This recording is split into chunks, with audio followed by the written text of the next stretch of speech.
বর্তমান বিশ্বের কমন একটি সমস্যা হলো মেস্তা বা মেলাজমা। এই মেস্তা বা মেলাজমা বিভিন্ন কারণে হয়ে থাকে, যেমন বংশগত কারণ, হরমোনজনিত কারণ, এবং আরেকটি কারণ যেটি প্রকট আকার ধারণ করেছে সেটি হচ্ছে কেমিক্যালাইজড প্রোডাক্টের ব্যবহার। আসসালামু আলাইকুম, আমি ডাক্তার শরীফুল ইসলাম। আজকে কথা বলছি মেস্তা বা মেলাজমা প্রতিরোধে আয়ুর্বেদিক শাস্ত্রে কি ধরনের প্রতিক্রিয়া রয়েছে সে বিষয় নিয়ে। এই মেস্তা বা মেলাজমা প্রতিরোধের জন্য আয়ুর্বেদিক শাস্ত্রে রয়েছে বেশ কয়েকটি উপায়। আয়ুর্বেদিক শাস্ত্র মূলত কারণভিত্তিক চিকিৎসা করে থাকে। সেক্ষেত্রে আমাদের এই মেলাজমা বা মেস্তা প্রতিরোধের জন্য প্রথমে আমাদের সঠিক কারণ নির্ণয় করতে হবে এবং সেই সঠিক কারণ নির্ণয় করে আমাদের চিকিৎসা পদ্ধতি বা চিকিৎসা প্রয়োগ করতে হবে। আমরা জানি আয়ুর্বেদিক শাস্ত্র মত বায়ু, পিত্ত, কফ এই তিনটি বিষয়ের উপর নির্ভরশীল। সুতরাং আমাদের বায়ু, পিত্ত, কফ এই ত্রিদোষ সামঞ্জস্য করতে হবে। মেস্তা প্রতিরোধে আপনি কি করবেন? প্রথমে যে জিনিসটি করতে হবে সেটি হলো আপনার এক্সটার্নাল ইউজের জন্য সামান্য পরিমাণ হলুদের সাথে সামান্য পরিমাণ দুধের সংমিশ্রণ করে একটি পেস্ট তৈরি করুন এবং এই পেস্ট সপ্তাহে অন্তত একদিন রাতে ঘুমানোর আগে 10 মিনিট রেখে ধুয়ে ফেলুন।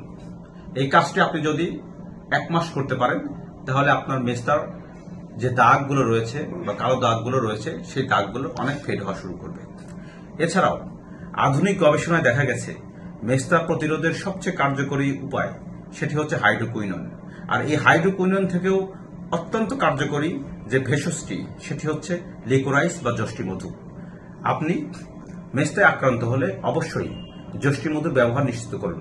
যষ্টি মধু আপনার মেস্তার পুরনো দাগকে ফেড করতে সহযোগিতা করে। এছাড়াও অনেকের স্কিন খুব সেন্সিটিভ এবং প্রচুর পরিমাণে অ্যালার্জি রয়েছে এবং মেস্তাও রয়েছে। সেক্ষেত্রে অবশ্যই আপনি সাথে নিম চূর্ণ ব্যবহার করুন। নিম অ্যান্টিব্যাকটেরিয়াল, অ্যান্টিফাঙ্গাল প্রপার্টিস থাকায় এটি আপনার ত্বককে শাইনি করবে এবং ব্যাকটেরিয়াল ইনফেকশন থেকে রোধ করবে এবং আপনার মেস্তাকে প্রতিরোধ করবে। মেস্তা প্রতিরোধের অন্যতম একটি গুরুত্বপূর্ণ বিষয় হচ্ছে আপনার লাইফস্টাইল। আপনাকে নিয়মিত শারীরিক অ্যাক্টিভিটিস বাড়াতে হবে, পর্যাপ্ত ঘুম নিশ্চিত করতে হবে এবং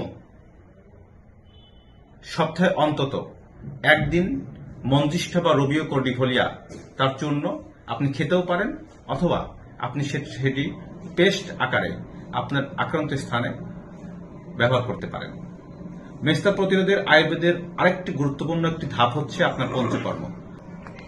মেস্তা প্রতিরোধের এই কাজগুলো আপনি যদি আগামী 1 মাস রুটিন সহকারে করতে পারেন তাহলে আপনি একটি মিরাকল রেজাল্ট ইনশাআল্লাহ উপভোগ করবেন। ধন্যবাদ।